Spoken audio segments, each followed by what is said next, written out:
Di video sebelumnya kita sempat menyinggung Jagar Tharn. Kalian yang pernah memainkan The Elder Scrolls Arena pasti sudah tidak asing dengan nama Jagar Tharn. Ya, dia adalah main villain di game Arena. Atau kalian yang pernah memainkan The Elder Scrolls Online pasti sudah mendengar nama Tharn. Salah satu NPC penting di game ESO adalah Abnur Tharn. Ia berasal dari keluarga yang sama dengan Jagar Tharn. Sebenarnya siapa keluarga Tharn ini?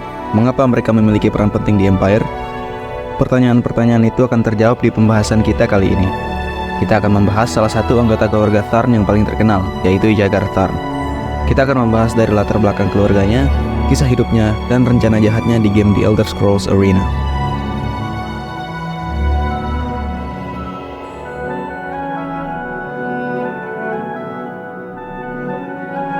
House Tharn adalah keluarga bangsawan imperial dari kota Cheydinhal di Cyrodiil. Mereka memiliki perkebunan di sepanjang wilayah Nibene Basin sejak awal masa First Era. Mereka dipercaya adalah keturunan dari Tharanus Y. Redehan. Tharanus adalah pengawas budak yang dipekerjakan oleh Elf Eilith pada era Saint Alicia. Ia adalah salah satu pendukung gerakan pemberontakan Saint Alicia. Ia membantu membebaskan budak-budak yang ada di kota Panakas di Cyrodiil. Keturunan Tharanus yang bernama Velius Tharn bekerja langsung di bawah Pelinal Whitestrake dalam melawan Elf Eilith.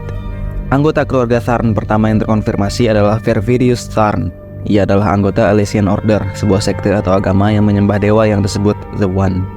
Pada perang War of the Righteousness yang terjadi pada tahun 2300 di masa First Era, keluarga Tharn ikut bertempur dengan bantuan mercenari atau tentara bayaran. Ketika perang selesai, Jenderal Turpis Tharn berhasil menguasai wilayah Cheydinhal dan Nibene Basin. Keturunan dari Jenderal Turpis inilah yang mulai bekerja dan memiliki pengaruh terhadap Empire dan politik imperial di Cyrodiil. Salah satu keturunannya, Regulus Tharn, menghidupkan kembali tradisi Imperial Battle Mage. Salah satu anggota keluarga Tharn yang terkenal adalah Abnur Tharn, yang merupakan bagian dari kelompok bernama Five Companions. Five Companions ini beranggotakan Abnur Tharn, Kaisar Varen Aquilarios, Manimarco, Lyris Titanborn, dan Saisahan. Mereka berperan dalam menemukan Amulet of Kings untuk memperkuat kekuasaan Kaisar Varen Aquilarios. Tapi, Manimarco mengkhianati mereka dan menggunakan Amulet of Kings untuk menciptakan Soul Burst yang menghancurkan pelindung dari Akatos terhadap Oblivion. Karena Soul Burst ini, Molakbal berhasil melakukan invasi ke Tamriel dalam kejadian yang disebut Plain Melt. Sisa dari The Five Companions, yaitu Abnur Tharn, Lyris Titanborn, dan Saisahan, bekerja sama dengan The Vestige untuk mengalahkan Molakbal.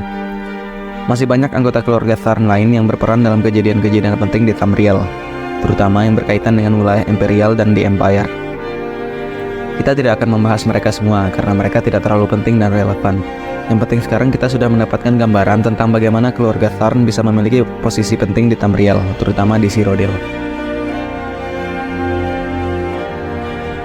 Jagar Tharn adalah Imperial Battle Mage yang bekerja untuk Kaisar Uriel Septim the Seventh atau Uriel Septim ke-7 pada tahun 380-an di masa Third Era.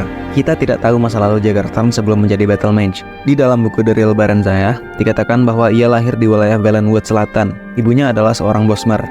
Ia memiliki keturunan Altmer dan Dunmer, blasteran dengan manusia. Tetapi, buku ini adalah fiksi dan belum pasti kebenarannya. Setelah Uriel Septim ke-7 diangkat menjadi kaisar pada tahun 368 di masa Third Era, Jagar Tharn dengan agresif memperluas pengaruh imperial, terutama di provinsi bagian Tamriel Timur.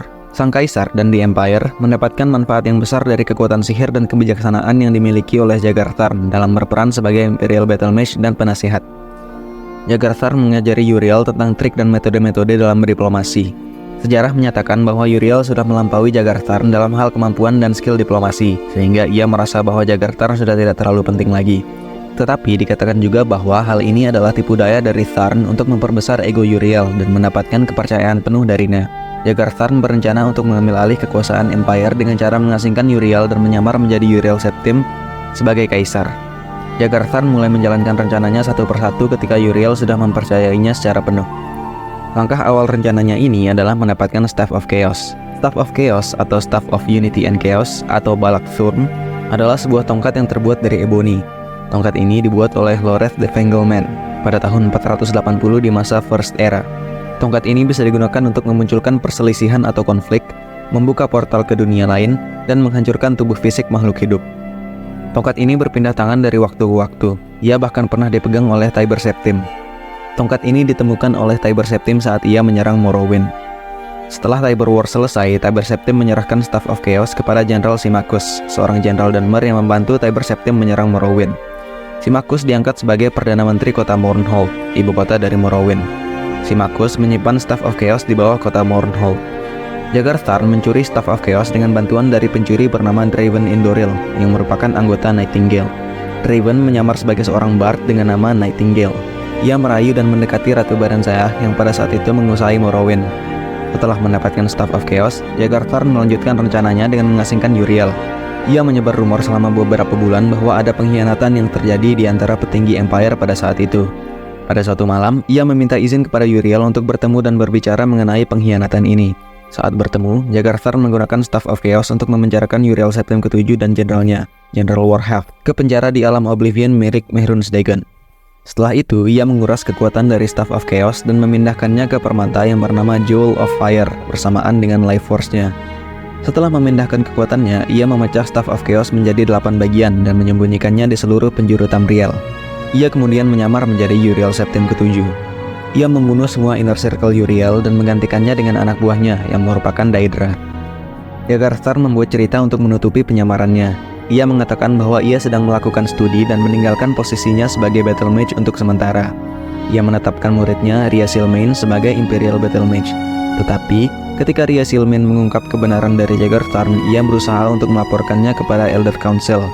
Sayangnya, Jagar Tharn berhasil menghentikan Ria dan membunuhnya. Jagar Tharn menguasai Tamriel sebagai Uriel Septim ke-7 selama 10 tahun. Selama 10 tahun ini banyak konflik yang terjadi di seluruh penjuru Tamriel. Kita tidak tahu pasti apa tujuan Jagar Tharn menguasai Tamriel. Ketika ia berkuasa, ia mengabaikan kepentingan Empire sehingga terjadi penurunan kesejahteraan ekonomi masyarakat Tamriel. Ada beberapa perang yang terjadi antara provinsi di Tamriel selama Imperial Simulacrum. Perang yang pertama adalah The Five-Year War. Perang 5 tahun ini terjadi antara Valenwood dan Elsweyr. Kaum Bosmer mengatakan bahwa perang bermula pada tahun 394 di masa Third Era, ketika bandit Khajiit menyerang karavan pembawa kayu yang mengarah ke Valenwood. Sedangkan kaum Khajiit mengatakan bahwa perang bermula pada tahun 395 di masa Third Era, ketika para Bosmer menyerang kota Torval untuk membalas serangan bandit tersebut. Perang 5 tahun ini dimenangkan oleh Elsweyr, memperluas kekuasaan mereka. Yang kedua adalah The Arnesian War. Perang ini terjadi pada tahun 396 pada masa Third Era, antara Morrowind dan Black Marsh.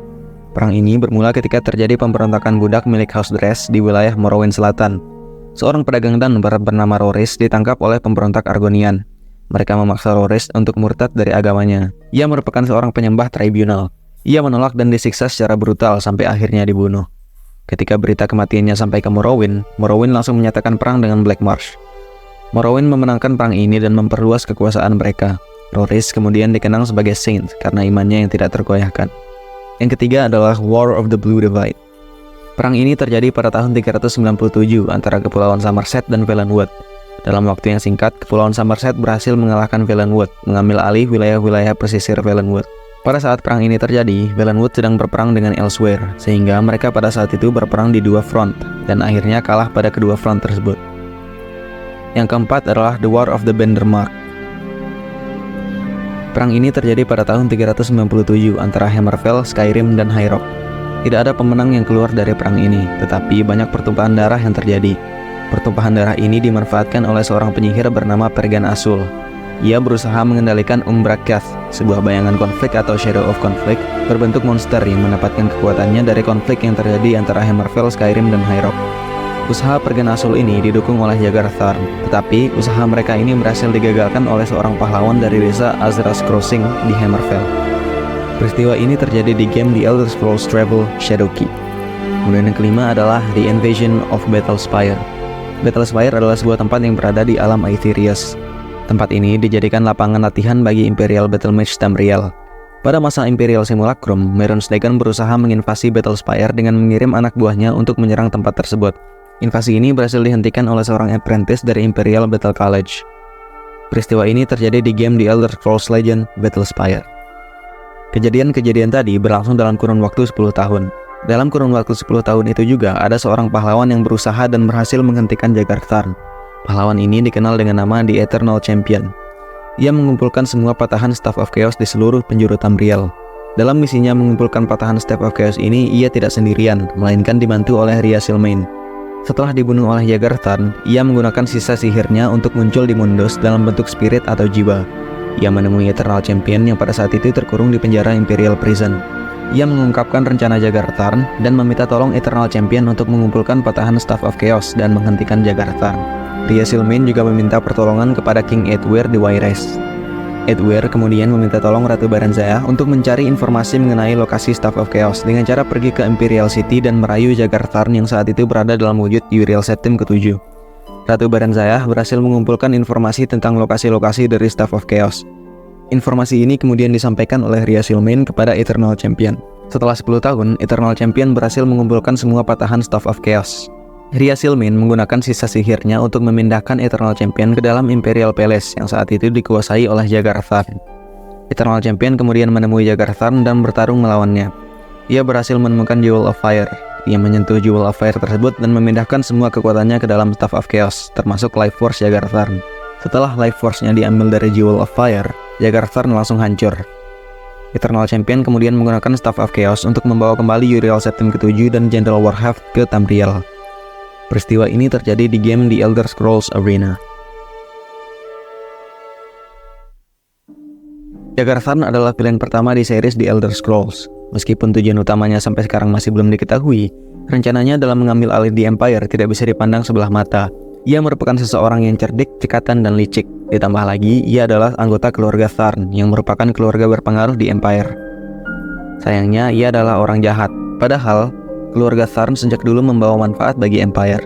Meskipun begitu, nasihat dan ajaran diplomasinya membantu Uriel Septim ke-7 menjadi kaisar yang lebih baik dari sebelumnya. Jadi, di luar semua kejahatan yang dilakukannya, ia sebagai keluarga Tharn tetap membawa manfaat bagi The Empire. Sampai di sini dulu pembahasan kita kali ini. Kita kembali membahas politik kekaisaran seperti di episode 1. Karena kalau kita terus membahas tentang dewa-dewa atau makhluk-makhluk seperti Daedra akan sedikit membosankan. Jadi kita pindah topik ke yang lain dulu. Next time mungkin kita akan membahas tentang dewa-dewa lagi, khususnya Daedra, karena kita sampai sekarang belum membahas banyak tentang mereka.